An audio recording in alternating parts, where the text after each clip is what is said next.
ಭಾರತೀಯ ಪೊಲೀಸ್ ವ್ಯವಸ್ಥೆ ಈಗ ಸಂಪೂರ್ಣ ಹೈಟೆಕ್ ರೂಪ ಪಡೆದುಕೊಳ್ತಾ ಇದೆ. ಇನ್ನು ಮುಂದೆ ರಸ್ತೆಯಲ್ಲಿ ಸಿಗುವ ಶಂಕಿತ ವ್ಯಕ್ತಿ ಅಪರಾಧಿ ಅಥವಾ ಅಲ್ಲವೇ ಎಂಬುದನ್ನು ಪೊಲೀಸರು ಕೇವಲ 35 ಸೆಕೆಂಡುಗಳಲ್ಲಿ ಪತ್ತೆ ಹಚ್ಚಬಹುದು.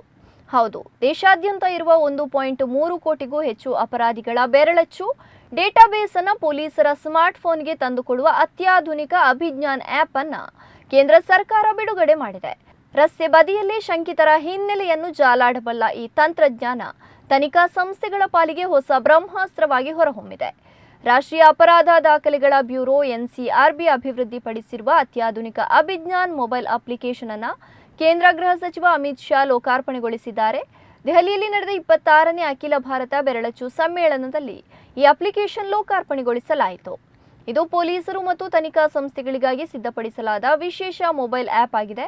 ಪೊಲೀಸರು ರಸ್ತೆಯಲ್ಲಿ ಅಥವಾ ವಾಹನ ತಪಾಸಣೆ ನಡೆಸುವಾಗ ಶಂಕಿತ ವ್ಯಕ್ತಿಯ ಹೆಬ್ಬೆರಳಿನ ಗುರುತನ್ನು ಸ್ಕ್ಯಾನ್ ಮಾಡಿದರೆ ಕೇವಲ 35 ಸೆಕೆಂಡುಗಳಲ್ಲಿ ಆ ವ್ಯಕ್ತಿ ಈ ಹಿಂದೆ ಯಾವುದಾದ್ರೂ ಅಪರಾಧ ಮಾಡಿದ್ದಾನೆಯೇ ಎಂಬ ಸಂಪೂರ್ಣ ಮಾಹಿತಿ ಮೊಬೈಲ್ ಪರದೆಯ ಮೇಲೆ ಕಾಣಿಸಿಕೊಳ್ಳುತ್ತೆ.